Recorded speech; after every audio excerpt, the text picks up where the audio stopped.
no longer serving officers after a range of disciplinary processes. The fact that many of his alleged victims felt unable to report their experience at the time speaks to an issue of confidence in policing among women. I wish to place on record my thanks to Lady Eilish and her team for this report. It is a deeply distressing but incredibly important piece of work, and they have approached it with thoroughness, professionalism and sensitivity, and we all owe thanks to the brave testimony of those who came forward and spoke to the inquiry. Everyone who Couzens hurt is in my thoughts today.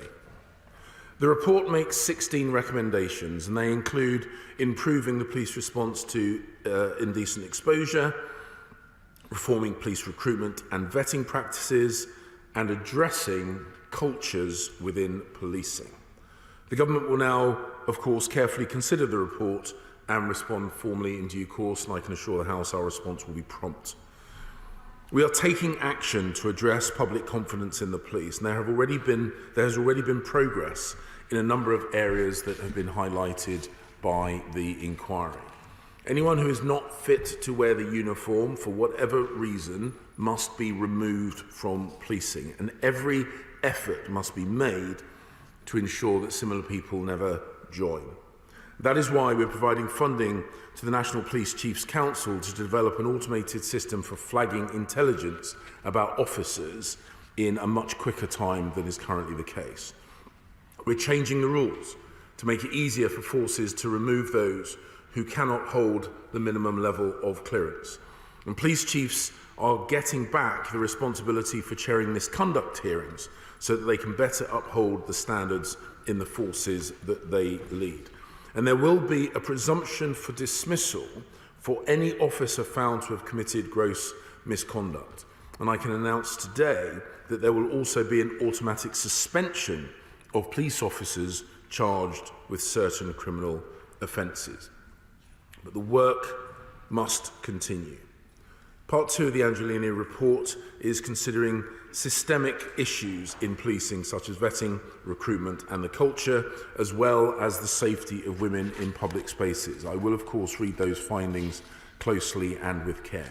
Madam Deputy Speaker, Sarah Everard's murder started a national conversation about violence and women and girls. And my right honourable friend, the member for Witham, reopened a call for evidence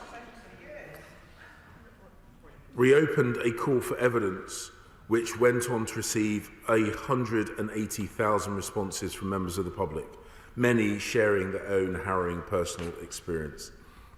That evidence demonstrated the terrible truth that women and girls routinely feel unsafe. This is unacceptable. This should anger us all, and the whole of society needs to treat change in this area as an urgent priority. Tackling violence against women and girls is and has for a long time been a priority for me. It is now a priority set out in the strategic policing requirement, meaning it is rightly considered to be something as serious in our focus as tackling terrorism.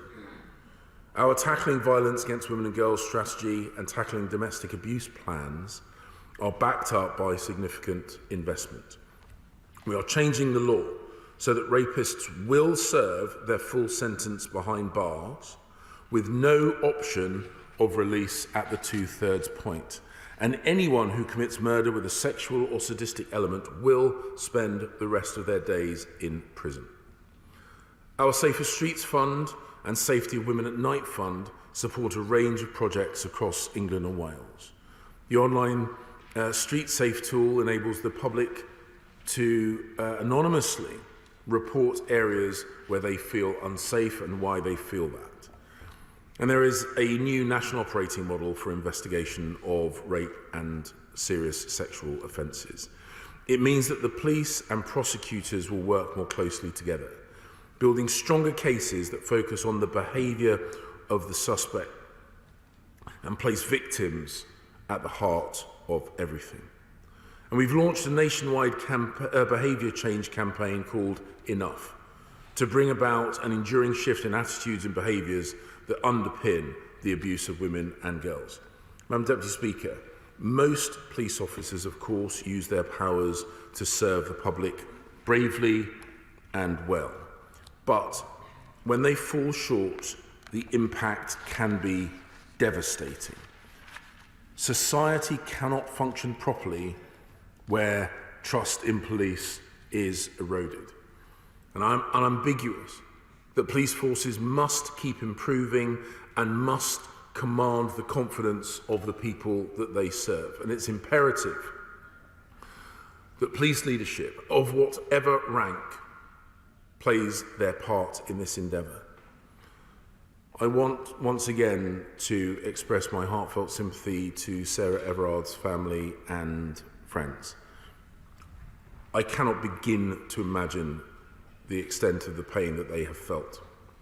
But together we must do everything possible to stop such agony being visited on others, to rebuild public trust, and to make sure that our streets and public places, as well as the private realm, are safe for women and girls, and I commend this statement to the House. Shadow Home Secretary Yvette Cooper. Thank you, Madam Deputy Speaker. Can I thank the Home Secretary for advance sight of the statement?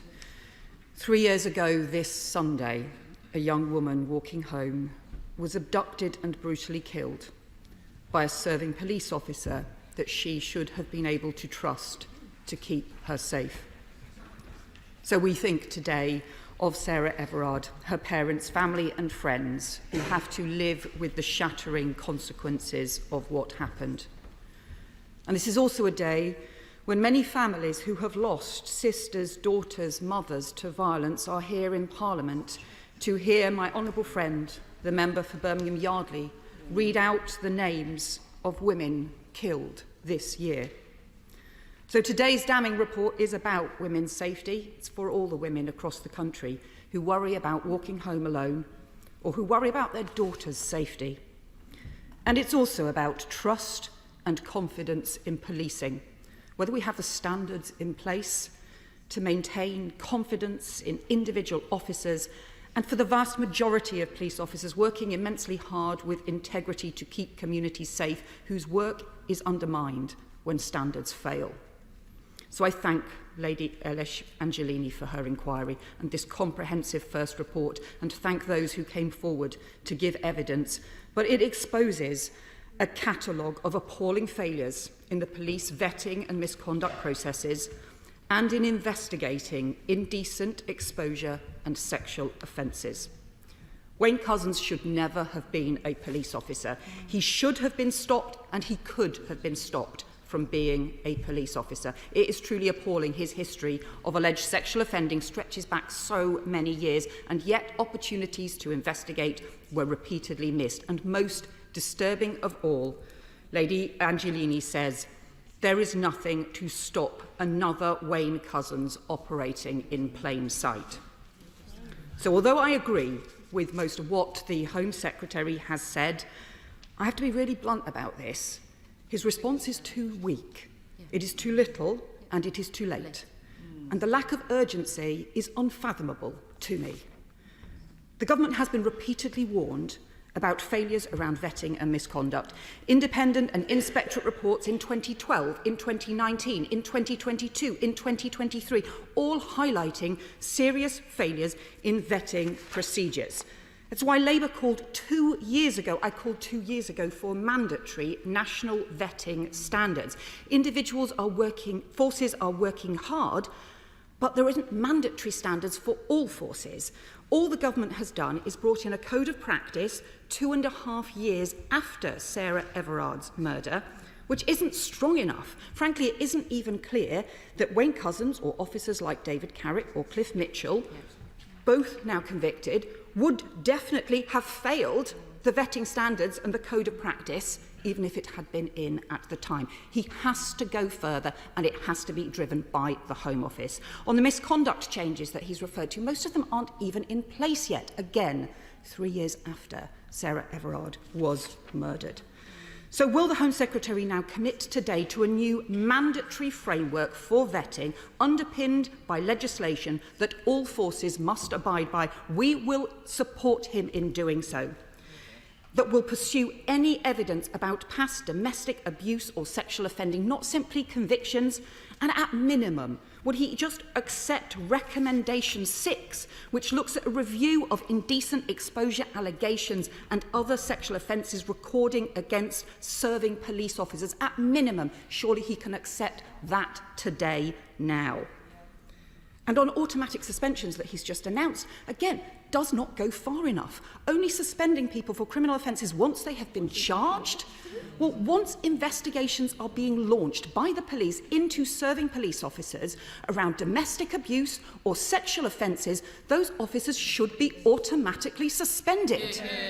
And we have called for this again repeatedly. He is not going far enough. And as for the response on wider women's safety, it is also frankly too weak. I welcome many of the individual policies the Home Secretary referred to and that they've introduced over the last few years. Most of them are things that we called for. But again, it's nowhere near far enough. On indecent exposure, we have known about the awful murder of Libby Squire in 2019 and the failure to take indecent exposure seriously enough. Libby's mother, Lisa Squire, and the Home Affairs Select Committee Chair have been campaigning for stronger action on indecent exposure now for years. So again, surely he can accept at least recommendations, the first 3 recommendations of Lady Angelini's report around stronger training, guidance and approach to investigating indecent exposure by the police. Surely he can do that. The reality on women's safety is the number of prosecutions for domestic abuse has halved. Rape prosecutions are still taking years. Early action and intervention just does not happen. And there is a shocking drift on women's safety. There is a shocking drift on what the Home Secretary has said today. I urge him to support Labour's call for new vetting rules, to support specialist rape and sexual offences units in every force, to support Raneem's law so the police respond with urgency to domestic abuse and save lives, and to listen to Lisa Squire, the mother of Libby Squire. We say that this report should be a watershed, but we said Sarah Everard's murder 3 years ago should be a watershed, and far too little has changed. How long must we go on and say the same things? The first Women's Safety March was on the streets of Leeds nearly 50 years ago, and we are saying the same things about our daughters' safety today. And I am sick and tired of nothing changing, sick and tired of women and girls who face abuse and violence not getting support while perpetrators get away with it. Enough is enough. Let us have some urgency in the Home Secretary's response. We cannot stand for this anymore. Home Secretary. Madam Deputy Speaker, the Right Honourable Lady makes a number of points about the findings set out in this report and also in the issues raised because of Sarah Everard's brutal murder. I have continued the work of my predecessors and indeed the work initiated by my Right Honourable friend, the member for Whitton, to make sure that the focus of not just the department but police forces around the country and indeed other organisations, statutory and non-statutory, that deal with the safety of women are focused relentlessly on this issue. We have made it clear there is still much work to do, and we will respond, and as I committed to, respond promptly to the findings of this report. I would take issue where, and I understand the frustration that not enough has happened, it has not moved fast enough, there is cultural change that still needs to be driven through, there is a culture of leadership, and I've made it very clear to police leaders, both in force, in forces around the country and at the College of the Policing, of my expectation of leadership, not just process and procedure, but those things amplified and supported through leadership and a real commitment to drive change through those forces, and I will continue to do so. I don't think it is right for her to say that nothing has changed. That would be, I think, that would not be an accurate reflection of the situation from the time that she makes reference, there have been a number of improvements, including the first visit that I took as Home Secretary was to Holborn Police Station. I looked at the team that was working there, and there have been improvements. Now, I completely concede that those improvements are not universally applied. The differential performance between forces is not good enough, and I've discussed what can happen to make sure that the best performing forces are, the least well performing forces match the performance of the best performing forces. There remains a huge amount of work to be done. And of course, we are not waiting for the outcome of the second inquiry before we take action. But Dame Eilish, in her inquiry, shows that actually, whilst we will look at changes to the recruitment and vetting processes which have been highlighted, her report shows that there were plenty of opportunities where the current system flagged problems, and those problems were not properly responded to by the force. Those are not procedural problems, those are a culture problem. So we will absolutely look at what processes and procedures need to change. But I am not going to wait for that report before doing so. I will continue to push for cultural change through society and, of course, through policing to make sure that where issues are flagged as they were, that they are taken seriously, they are investigated properly, and hopefully make sure that a situation like this never happens again. Dame Priti Patel. Thank you, Madam Deputy Speaker. I join everybody in the House today in paying tribute to Sarah Everard's family, and I really hope, having spent time with them in the past, that this report will at least give them some sense of the facts that they asked for around what happened to their beautiful daughter in terms of the circumstances that they themselves were looking for. And I do want to thank Dame Eilish Angelini for her incredible work, actually. Madam Deputy Speaker, this report is only part 1. There are part 2 and 3 to follow yet. But I do think this report has no surprises, really, when we think about what has been said thus far about policing since Sarah's appalling abduction and murder. And in fact, Zoe Billingham, HMI, and so many others have highlighted so many institutional and cultural and practical failures. So if I may, Madam Deputy Speaker, just ask the Home Secretary to give his own view on what can happen next now, because this is a clear call for action when it comes to all police forces around the country to raise the bar on consistency, as has already been mentioned, when it comes not just to vetting, but action. There is no place for criminal conduct at all, or corrupt conduct in policing. We police by consent in our country, and that bond has been broken, and this report actually shows how it has been broken with the public. So with reports 2 and 3 due to come out, will the Home Secretary please give a commitment that as those reviews are undertaken, and as he engages with Dame Angelini, that where issues are identified, he won't wait for the publication of further reports, but he will act swiftly, and also act very swiftly on putting forward some of the recommendations that are in part 1 of this report. I once again want to thank my right honourable friend for initiating this report and appointing Lady Eilish. And she's absolutely right that I mean, sadly, there were details in this report that were new to many people and were painful to read. But much of what was highlighted in this report was already known.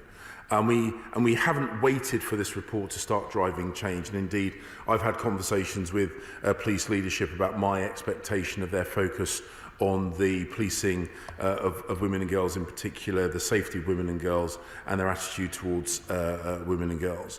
And the point that I think is incredibly important is that processes and structures are, of course, important.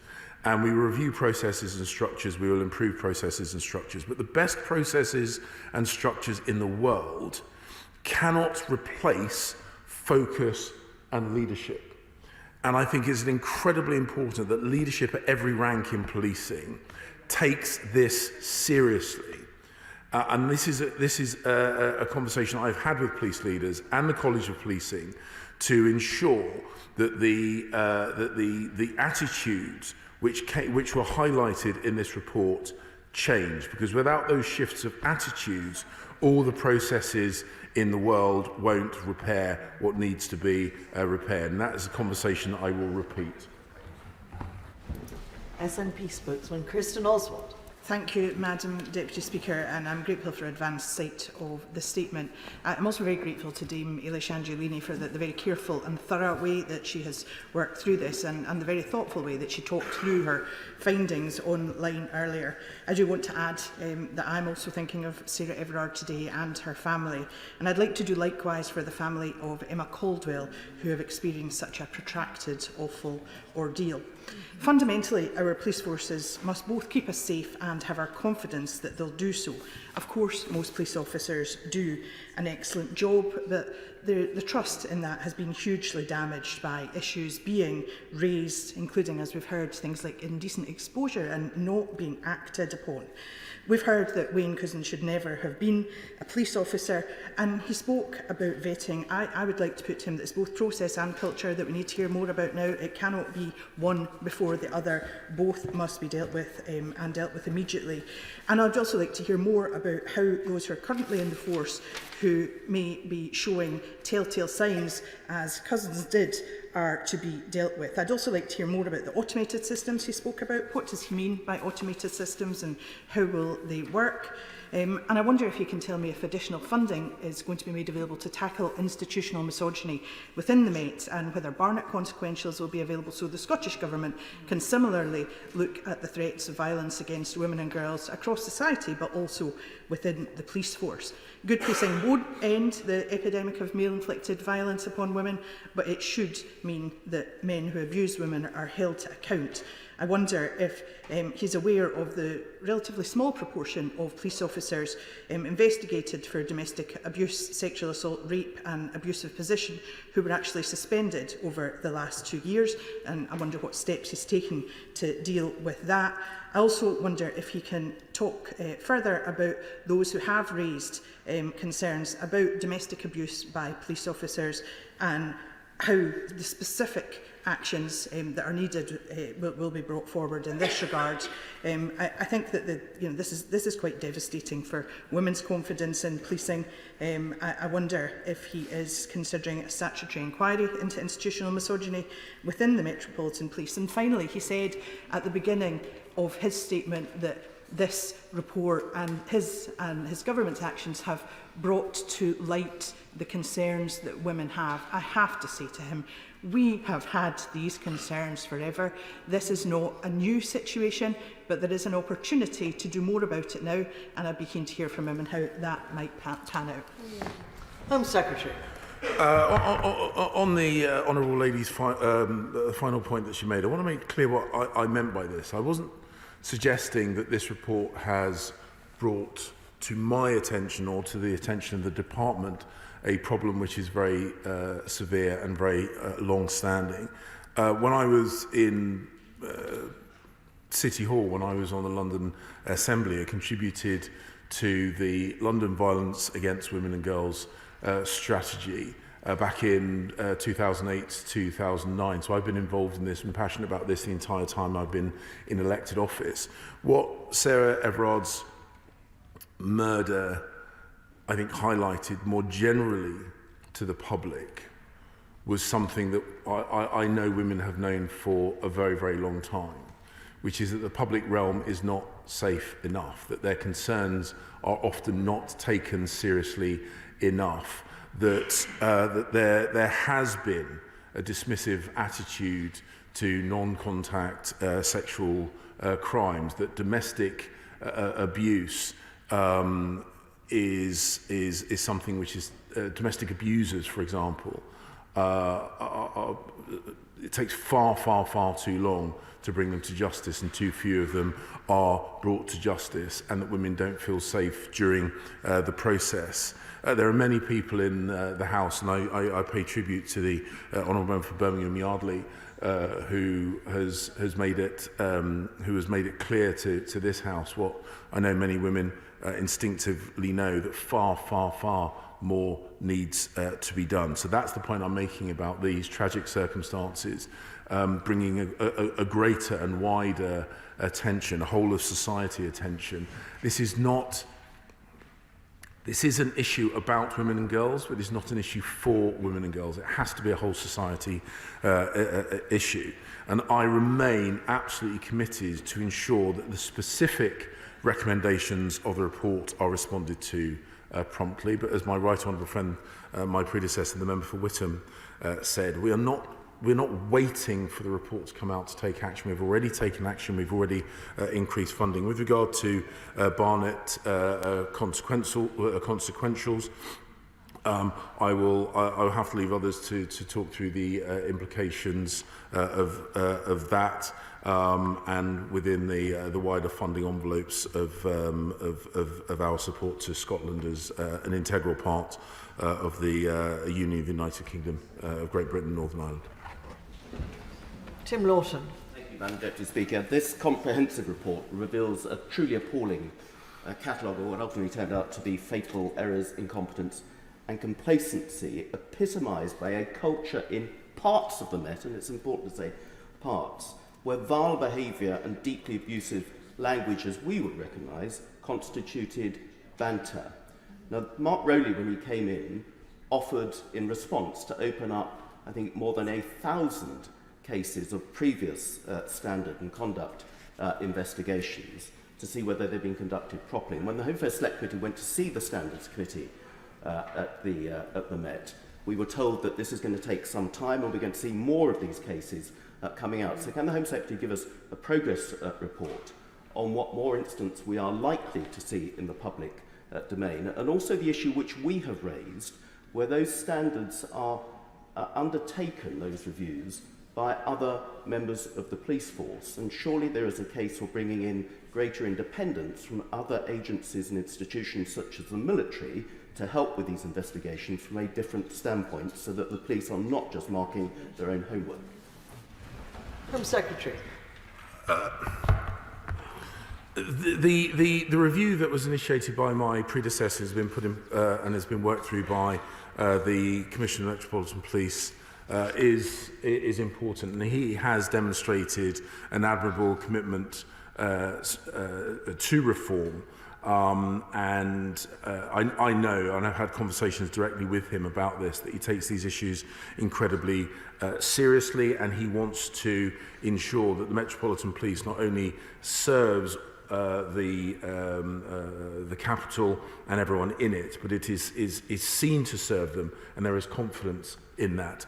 With regard to the final point, I mean, I will of course consider this, but I sat on the Metropolitan Police Authority Professional Standards Committee when I was first elected in 2008, between 2008 and 2012, and I saw the professionalism and the alacrity that the Professional Standards Department within the Metropolitan Police set about their work. There is a real anger directed at unprofessional officers by good officers. And actually, in my experience, the professional standards team take their work incredibly seriously. They want to root out bad officers. Through the Criminal Justice Bill, we're giving chief constables more power to root out bad officers and to do so quickly. And I've committed to support them when they do so.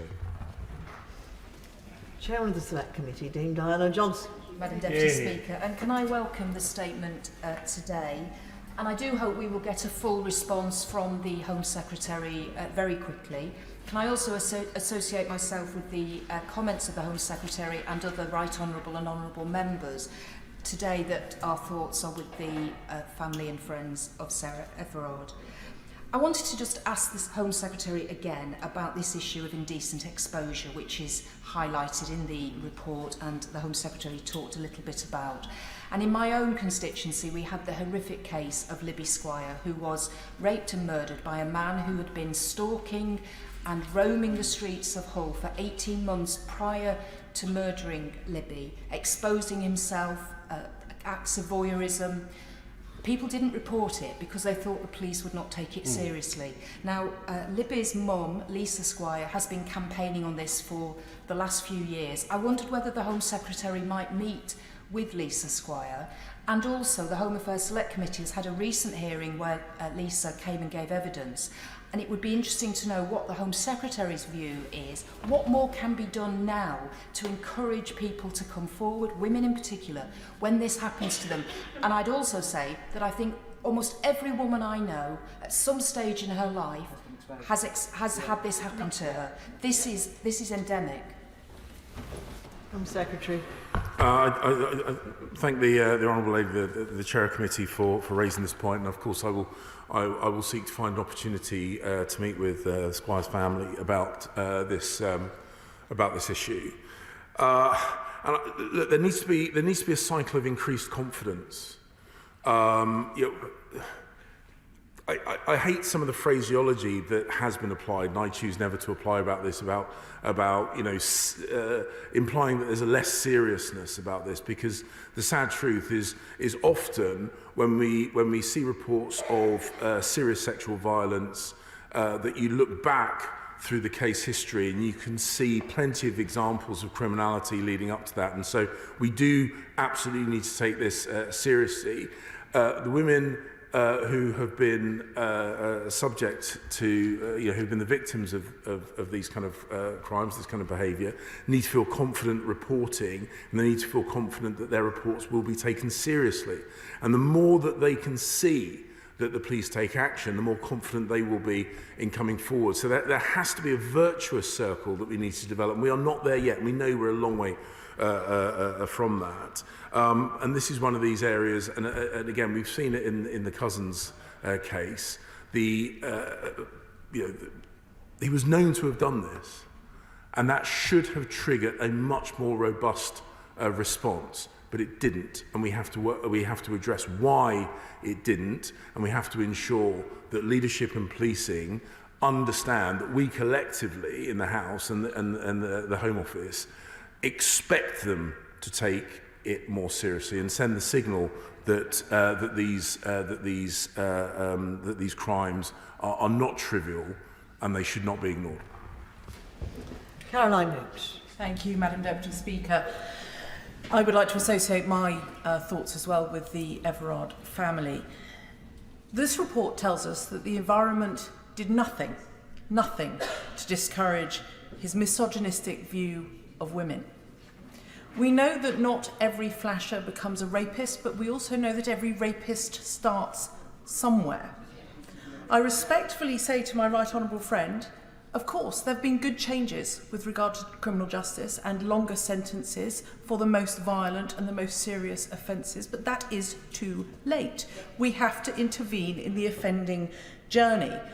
My committee heard last week from Deputy Assistant Commissioner Stuart Cundy, a man who has taken on a really difficult job, overturning those stones in the Metropolitan Police Officer, those stones that turn up 1,600 instances of officers with at least one allegation of a sexual offence or domestic violence. 1,600. Can my right honourable friend give us assurance today that he will give more power to the elbow of Stuart Cundy so that we get rid of these individuals from our police service? Home Secretary. My honourable friend is absolutely right.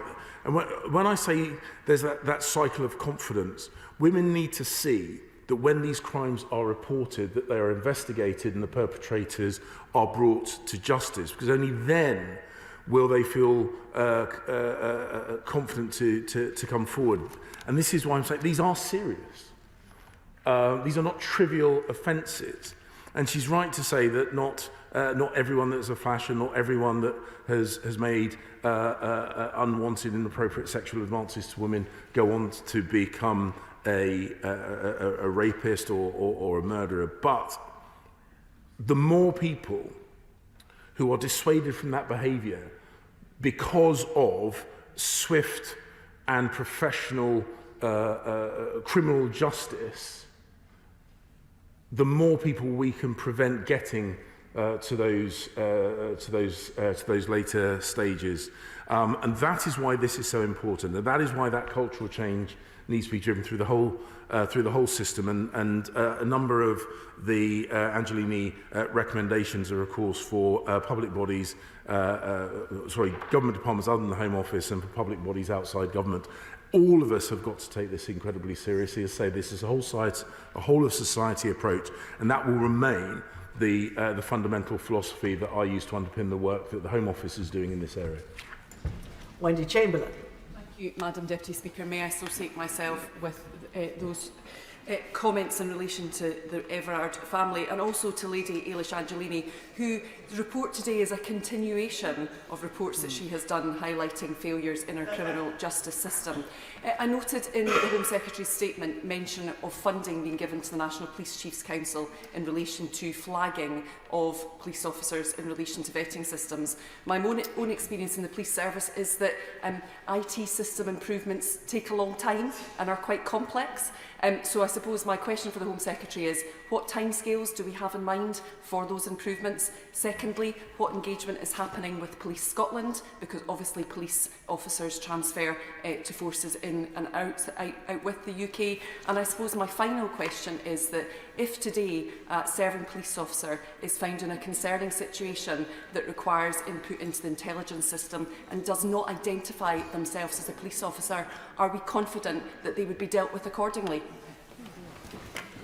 She raises a number of points about the implementation of the changes that we are making. I can't give precise timescales at the moment because this is a piece of work that is ongoing, recently been initiated. But my desire is for these things to happen as quickly as possible. And she's absolutely right that IT changes, systems changes are not instant. And I am impatient to get improvement on this, which is why I keep saying we are not waiting for these things to go forward. These are amplifiers and accelerators of what should be a fundamental change that we are looking to drive through immediately. The earliest conversations that I had when appointed as Home Secretary was on this issue with the College of Policing, with Lady Eilish herself. One of the first meetings I had being appointed with the Home Secretary was with Lady Eilish about this report and the work that we could do to get ahead of the findings that she's put forward. Bob Blackman. Thank you, Madam Deputy Speaker.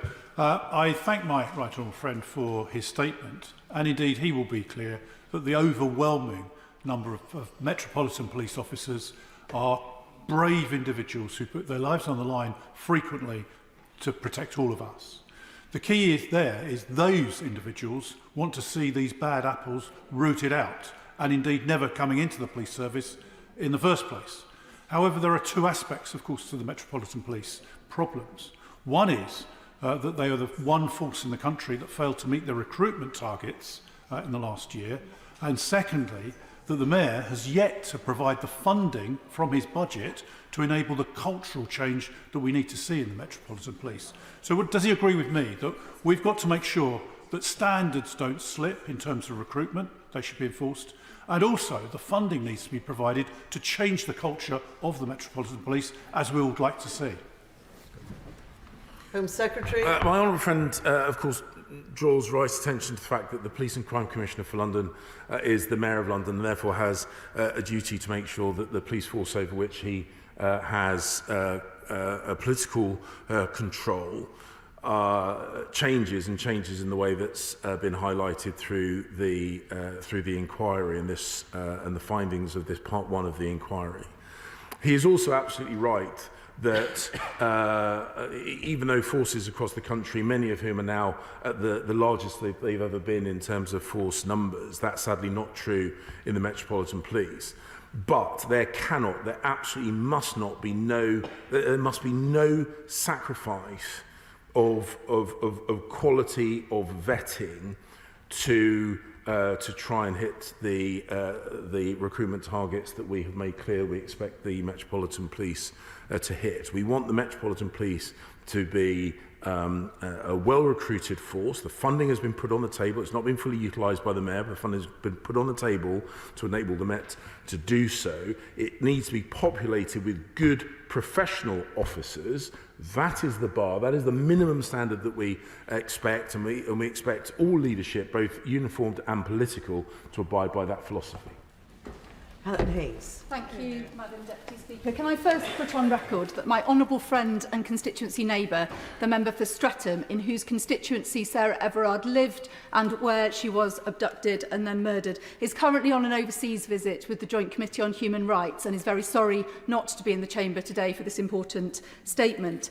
Sarah Everard's abduction and murder had a profound impact on women across South London. Like so many young people, she had moved to London for work and made her home in our diverse community in Lambeth. She was one of us. But both before this appalling murder and afterwards, residents in South London and further afield raising concerns about police behaviour which was misogynistic, racist or homophobic were repeatedly told that this was just a few bad apples, an offensive phrase which diminishes and denies their experience and belies what have been shown to be structural, cultural and widespread problems in policing. Will the Secretary of State, in light of the findings in this report today, apologise to everyone whose experiences of unacceptable behaviour by police officers have been diminished and denied in this way, and for whom, had they been listened to when they reported their experiences, action could have been taken which might have prevented Sarah's appalling and tragic murder from taking place? Home Secretary. As I said, from my first day in elected office, I've tried to drive cultural change and an increase in professionalism, firstly in the Metropolitan Police and then in this job in policing more widely, and I will continue to do so all the time that I have the power and authority to do so. There needs to be fundamental change. There must be fundamental change. We must create an environment where women and girls feel confident in policing, not fearful of policing. That will remain my focus, and I can assure her and the House that I will remain committed to that. Simon Fell. Thank you very much, Madam Deputy Speaker. I'd like to pay tribute to Lady Angelini for her thoughtful and considered report. In the Home Affairs Committee, we've taken significant evidence on this issue, and her findings chime with what we've heard on police standards and the culture within policing. It's worth saying the vast majority of police officers join with good intentions. They serve their communities well and with honour, and they serve the public well. But that core of rotten behaviour that she so well addresses in this report does exist. And that's what we have to address, because at the heart of this issue is trust in policing, and we need to get back to a place where women trust police officers and they trust when they report things, those reports will be listened to. So my question to my right honourable friend is whether he has confidence in not just what the Metropolitan Police are doing, but forces around the country. I have Cumbrian women who are concerned about their walks home at night, in looking at the people within their forces and making sure that they are rooting out bad behaviour and getting the culture right. Home Secretary. As I said in my response to the Right Honourable Lady, the Shadow Home Secretary, the simple truth is there is not consistency across the country. Some forces deal with these issues better than others. We want to make sure that we increase the level of focus on these issues right across the country. The strategic policing requirement that I've put forward is part of driving that attitudinal change right across the country. I demand that all police forces take this as a priority issue. take it as seriously as the work that they do on counter-terrorism policing, for example, and they learn from best practice, which is why I've spoken extensively with the College of Policing about this issue, because every woman, everywhere in the country, should have confidence in their police force. Jess Phillips. Thank you, Madam Deputy Speaker. I would like to send my love to Sarah Everard and also to the families of the 340 women in this country who have been killed since the day that Sarah Everard was. The Home Secretary there said that he takes the strategic policing requirement is forced to make it so that this issue is as important as terrorism. So if he could tell the House which police force in the country that has a counter-terror unit has the same number of officers in that unit as they have specialists in violence against women and girls, if he could answer the question of me about how his department spent £50 million last year on 6,700 prevent referrals to prevent people from ending up in terrorism, and we spent 18 million on 898,000 police reports of domestic abuse. So on one side you've got 6,000, on 1,000 side you've got nearly 1 million. The Home Office spends £8 million on DV perpetrators, £50 million on diverting terrorist perpetrators. So we're taking it as seriously. To say that we are doing everything possible in flagging intelligence is just not true. So currently, if you are found to have raped your wife or raped one of your children or abused your children in a family court in this country, found by a British court, no police force in the country would be entitled to have that information when they were doing the vetting. Will he commit today that that will all be completely and utterly available, and that if somebody is found to have raped or child abuse in a British court, that when they want to become a police officer or a social worker, that information will be available? I mean, the Honourable Lady raises an incredibly important point about making sure that where there have been offences, that they are taken into consideration with regard to the vetting, and that is part of the set of reforms that we will be looking at driving through. She makes the point about numbers of officers and budgets. I'm not convinced that is necessarily the most useful metric of the seriousness with which we take things. But as I say, the strategic policing requirement makes it clear of my expectations. Ultimately, we continue to increase the financial support for the policing of these issues, and I will, as I say, and I've committed this to the House, I will continue to ensure that police officers at all ranks take this seriously, because without attitudinal change, increased funding, changed processes, both of which are incredibly important. I absolutely agree with her that they are important, but without a fundamental shift in philosophy, without a fundamental shift in attitude, they will not have the effect that she and I both desire. Nick Smith. Thank you, Madam Deputy Speaker. Can I thank the Home Secretary for his statement today? Like many, I was shocked by the murder of Sarah Everard 3 years ago. Can I praise the dignity of her family? I worry for women walking home at night. I lost trust in the police then.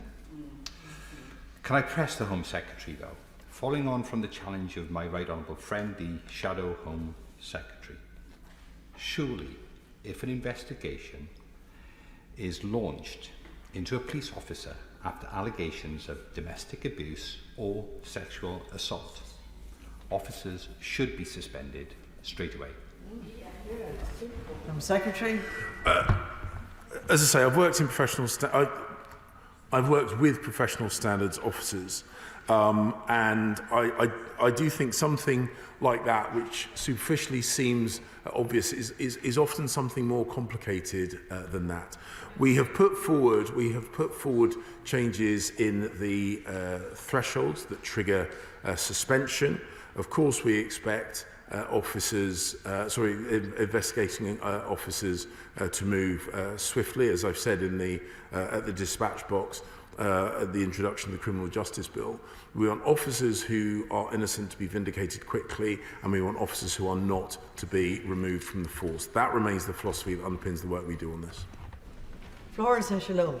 Thank you, Madam Deputy Speaker. I thank the Home Secretary for his statement today, and again, like many others, I pay tribute to the family of Sarah Everard and many other women who've lost their lives at violence against men. I think about the events back in March 2021 and taking people back to the vigil that was organised in Clapham Common, which covers my constituency and my friend, the member for Streatham, who's not able to be here. And the fact that women wanted to come together to show that solidarity. And we all remember the scenes of Patsy Stevenson being handcuffed on the ground by 2 police officers. The Home Secretary has spoken this afternoon about women having the confidence to come forward and that they should report. The Home Secretary also mentioned the Metropolitan Police Authority, which he was one of the first founder members. I served as an Assembly member and sat on the Police and Crime Committee. We saw some of the reports in terms of Met Police officers' actions. Does he not agree that for those very same women to come forward, they need confidence in the police, and that includes suspending those police officers who've acted inappropriately at the first hurdle? No ifs, no buts. Secretary of State. Well, I mean, I respect the Honourable Lady's experience in this issue, but she would have heard the response I gave to the Honourable gentleman, is that there has to be, there can't be universality in this. There has to be a response based on the facts of the individual cases, and we would be open, probably highly likely for a successful challenge if suspension decisions weren't based on the individual circumstances of each case. But we have made it clear that the threshold has historically been far too high. We have reviewed that threshold. We have made it quicker and easier for officers to be suspended. That goes hand in hand with the changes we're making through the Criminal Justice Bill to make sure the disciplinary procedure operates more quickly, so that if it is found that the officer has behaved appropriately, they are returned to duty quickly, and if they have behaved inappropriately, they are sanctioned quickly.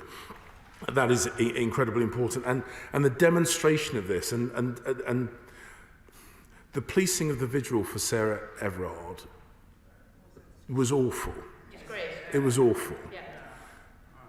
It took what was already an incredibly painful set of circumstances and made it worse.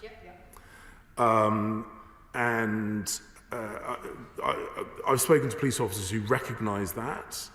I will continue, as I say, to speak about leadership, because that's not a process point. That's about a leadership point. It's about driving attitudinal change. It's about a willingness to accept criticism from people who have felt victimised for far too long and who are demanding a change in the attitude of police around the country, and to respond to those incredibly legitimate concerns at a point of incredible sadness and tragedy, amplify what was already a tragic circumstance. And I will do everything I can to make sure situations like that are never repeated. Thank you, Madam Deputy Speaker.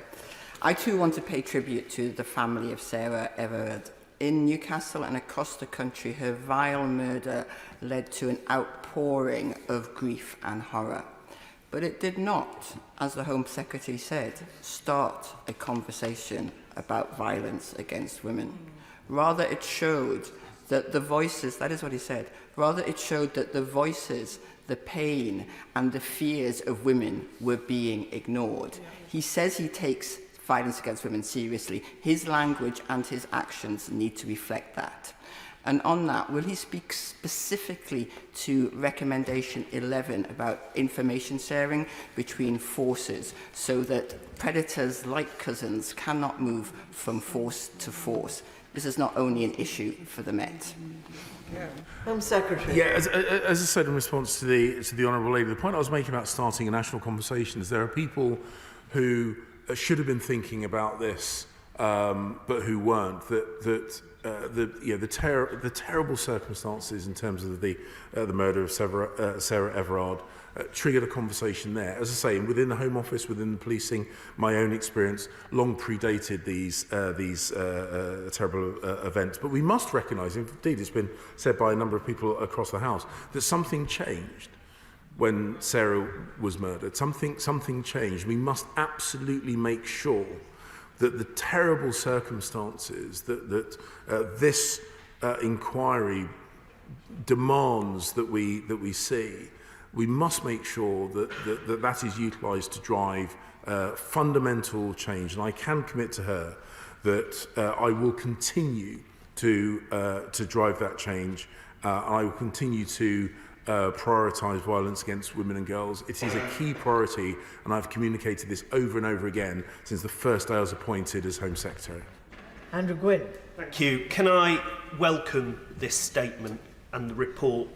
But frankly, it beggars belief. It's shocking beyond comprehension that we can have serving police officers in this country who have been convicted of multiple counts of rape, kidnap, breaches of non-molestation orders and other serious offences. In his replies, a number of times he said it isn't just an issue for women and girls. I would argue it shouldn't be an issue for women and girls. This is actually a man's problem. We need to really address male attitudes towards women and girls. There can be no place for misogyny, for violence, for warped views, for predatory behaviour. This is a problem of certain sections of the male population. So what more is the government doing to tackle these warped views of women and girls by men? Secretary. No, he is absolutely right. This is, and as I say, this is an issue which affects the lives of women, but it shouldn't be thought of as a woman's issue. And he is absolutely right that it's male perpetrators who need to change. And I've always said I don't want women to have to change their behaviour. I don't want women to have to be in segregated train carriages. I don't want women not to be able to go out at night. It shouldn't be curtailing the behaviour of women that we talk about. It's about a fundamental change in male behaviour, and he's absolutely right on this. The Honourable Lady from Newcastle, raised a point which I failed to answer in my question to her, so I'm going to take the opportunity if the Honourable Gentleman doesn't mind, because information sharing between forces is absolutely key. And we have seen that Couzens went from Kent to the civil nuclear before coming to the Metropolitan Police. And whilst there were failures at various points, his vetting failure in Kent should have flagged in other areas, particularly as he went on to very sensitive pieces of work with civil nuclear constabulary and also then as a firearms officer in the Met. It should have triggered much firmer action, and that information sharing would be a part of that. But I finish by repeating my point that the Honourable Gentleman is absolutely right. It's about changing male behaviour. It's not about changing women's behaviour. Christine Jolly. Thank you very much, Madam Deputy Speaker. Like others, my thoughts today are with Sarah Everard's family on what must be a very difficult day for them. Lady Angelini's report is damning, but one of the saddest things about it is that many of the things she mentions about reports not being taken seriously, about officers not being properly trained, about the failures of culture within police forces, simply reinforced the fears that many of us have for the safety of ourselves and our daughters on our streets. And I welcome what the Secretary of State says about the need for societal change and men's behaviour. So would he agree with me that a vital step to doing that would be recognising misogyny as a hate crime and moving forward to ensure that women feel better protected by it? Home Secretary. What will drive most confidence is women seeing that their issues are taken seriously during investigations, the speed with which the police respond to their investigations. My honourable friend made the point about non-contact sexual offences being taken seriously, so interventions can happen much earlier and before greater harm is perpetrated.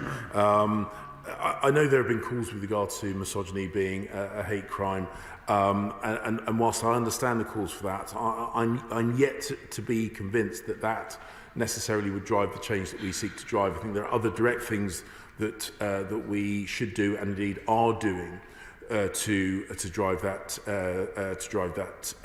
change. We've increased the penalties for sexual related criminality, as I said in my statement. We are ensuring that rapists are not released at the 2/3 point. We are ensuring that where there is what's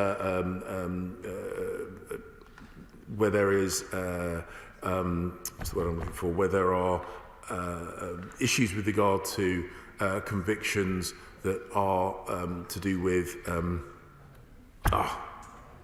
sadism and the such like, people serve whole life a tariff. So we are making it clear through the penal system, through the penalties for these crimes, that we take them incredibly seriously, but it has to be ongoing work. Stella Creasy. Thank you, Madam Deputy Speaker. Further to the response that the Home Secretary just given to the member from Edinburgh, I suspect his words are going to come as news to the member for Tunbridge Wells, because I feel like the last hour, I just don't understand. We passed a law in this place last June called the Protection from Sex-Based Harassment in Public Act. It was designed explicitly to recognise where women are targeted on our streets and to give them additional protections. The suffragettes taught us deeds, not words. It wasn't even mentioned by the Home Secretary as something. I'm not surprised. He's not the only one who doesn't value it. As a London MP, I've written to the Met Commissioner about this. The Met is refusing to recognise the Protection from Sex-Based Harassment Act in public, says it doesn't see it as part of tackling violence against women, doesn't recognise it as tackling misogyny, as the Home Secretary seems to do, not understanding that women being targeted on our street is misogyny, because it is happening to them. That's why they have no confidence. And I just asked the Home Secretary, if he wants to rebuild that confidence, will he A, ask the Met to abide by the laws that this place has passed in tackling protection of women, and B, will he actually get on and implement the piece of legislation? Because all he needs to do is sign that statutory instrument, and maybe that's one good thing that could come out of today. If he recognises that women don't feel safe on our streets and it's not their problem to fix, maybe he, as the man in charge, will do something about that. Home Secretary. Madam Deputy Speaker, I repeat I recognise the frustration that the Honourable Lady expresses. I can only restate my personal commitment with regard to the implementation.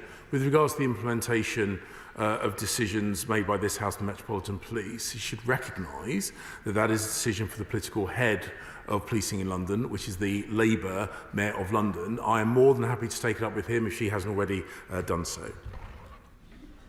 Antonias.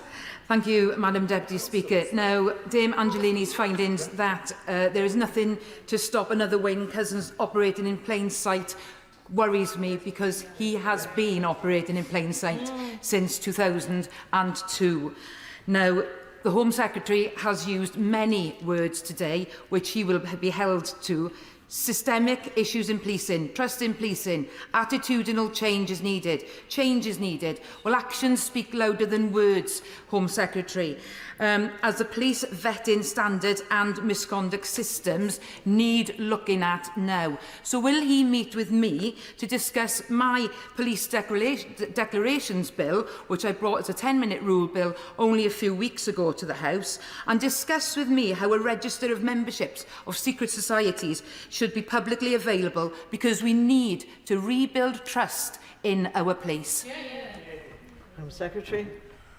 Madam Deputy Speaker, I will ensure that either I or one of the ministers in the department get the details of the points that she has brought forward, and I'm happy to be held accountable for the words that I've said at the dispatch box and the words that I've said throughout my political career on this issue. I'm more than happy to be held to account about this, because I am not going to lose focus on this. I can assure her and the House of this. And as I say, the whole time that I have authority and jurisdiction over these areas, I will maintain this as a priority and demand that others, whether they be in uniform or out of uniform, whether they be operational police officers or in the political leadership of police forces, take this as seriously as it should, because it is totally unacceptable that women and girls are not able to live their lives fully in our society because of fear, not only of criminality, but of fear about a lack of response from policing when these issues are brought to light. Thank you. That concludes the statement, and we will move to the next item of business, the next statement on the security of elected representatives. I call Minister Tom Tugendhat. Thank you, Madam Deputy Speaker. With permission, Madam Deputy Speaker, I'd like to make a statement on the security of elected representatives. Now, this House brings together our nation. People from every part of the United Kingdom, from every background, are represented here to debate, to argue, to challenge, and to find the best course for our country to take. Now, that's the way it should be, because this House doesn't belong to any one community or interest group. It belongs to every citizen from every corner of the kingdom. The decisions we take don't just affect the lives of our friends, our neighbours, and our community. They affect every community, and every community's voice, even those we disagree with, must be properly represented. That principle is at the heart of who we are as a country and as a democracy. Our democracy only works if those who elect us are free to choose the individual they wish, and if that individual, the one that they have chosen, has the freedom to say what they think. In recent days, we've seen those principles waver, and the strain of rising community tensions is beginning to show. Instead of debate and accountability, we have seen intimidation and threats. Members of this House have told me that they feel they have to vote a certain way, not because it's the right thing for their communities, or even because the majority in their community wishes it, but because a few, a threatening few, have made their voices heard and made them fear for their safety and the safety of their families. Even this House, the House that has persevered through fire and through war, has been pressured into changing the way that we debate. And we all understand why. The assassinations of our friends Joe Cox and Sir David Amess have affected us all. We know that there are extremists out there, and the truth is clear. The danger is real. Madam Deputy Speaker, we also know that bending to the threat of violence and intimidation is wrong. It doesn't just betray those who sent us, it encourages those who, through us, are bullying them. Last Wednesday, demonstrators threatened to force Parliament to lock its doors. What these thugs were actually asking us to do was to put our constituents second and to bow to those who were shouting loudest. Now, that's more than a threat to us. It's a threat to the very democratic principles and values that define who we are as a country. Madam Deputy Speaker, let me be absolutely clear. They must fail. If we were to stumble or to succumb to these pressures, we would not just see this House diminished, but our communities across the country would suffer. And some things are more important than any of us as individuals.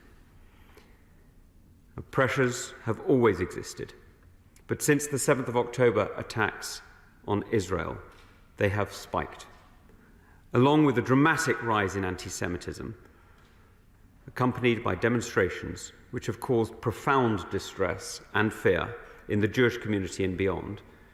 We are seeing a darkness return to our streets. British Muslims also face threats.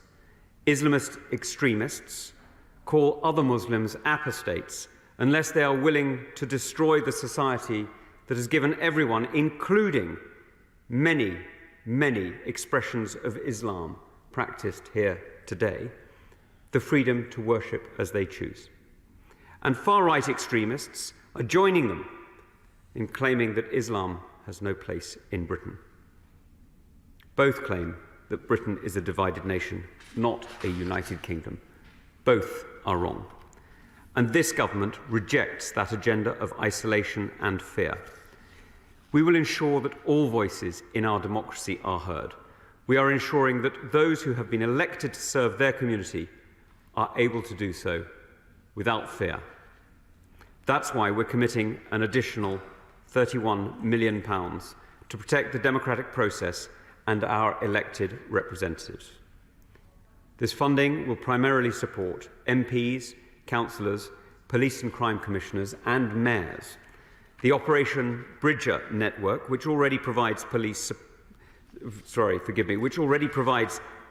support to MPs, will be expanded so all elected representatives and candidates have a dedicated named police officer contact on security matters where needed. Forces around the country will be able to draw on a new fund to deliver additional patrols so they will be better able to respond to heightened community tensions. And, working closely with Parliament and the police, we will provide access to private security for members who face the highest risk. Yesterday, the Prime Minister, the Home Secretary, the Policing Minister and I met senior policing leaders to discuss these issues.